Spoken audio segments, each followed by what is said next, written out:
TV serial हो या फिर कथा हो, सब में हम कृष्ण के विराट रूप को एक चमत्कार की तरह देखते हैं, सुनते हैं। लेकिन सत्य इससे परे है। विराट रूप को चमत्कार बनाकर दिखाने और सुनाने वालों को कभी गीता समझ में नहीं आई।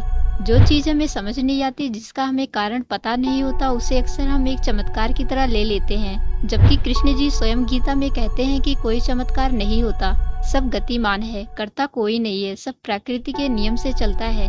अब समझते हैं कृष्ण का विराट रूप।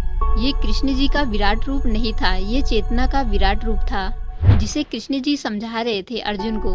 लोग समझते हैं कि कृष्ण जी का शरीर विशाल हो गया, कोई बाहरी चमत्कार हुआ। चमत्कार बाहर नहीं बल्कि अर्जुन के भीतर हुआ था। यानी कि अर्जुन की देखने की क्षमता बदल गई थी। सामने वही कृष्ण थे, परिवर्तन देखने वाले के भीतर हुआ। उस पल कृष्ण केवल एक शरीर नहीं थे, वो शुद्ध चेतना का प्रकट स्वरूप थे। और उसी चेतना के माध्यम से अर्जुन को आत्मज्ञान दे रहे थे कि इस पूरे संसार में जितने भी जीव हैं, सबका एक ही अस्तित्व है, वो है चेतना। कोई भी वस्तु इससे अलग नहीं है, सब कुछ इसी परम सत्य में स्थित है। कृष्ण जी को आत्मज्ञान था कि मैं शरीर या मन नहीं हूँ, बल्कि ब्रह्म हूँ, चेतना हूँ। यही आत्मज्ञान अर्जुन को दे रहे थे। यही आत्मज्ञान अर्जुन को दे रहे थे कि तुम भी वही हो और ये पूरा संसार उसी ब्रह्म में स्थित है।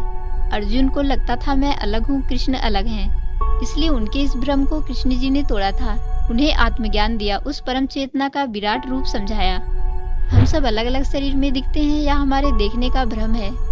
अज्ञानता के कारण हम ऐसा देखते और सोचते हैं। वास्तव में हम सब एक ही चेतना है। कृष्ण भक्त बनना आसान है, लेकिन कृष्ण को समझना आसान नहीं। यदि आपके अंदर भी अर्जुन जैसे जिज्ञासा हो तो आप भी कृष्ण को समझ लोगे, और स्वयं को भी।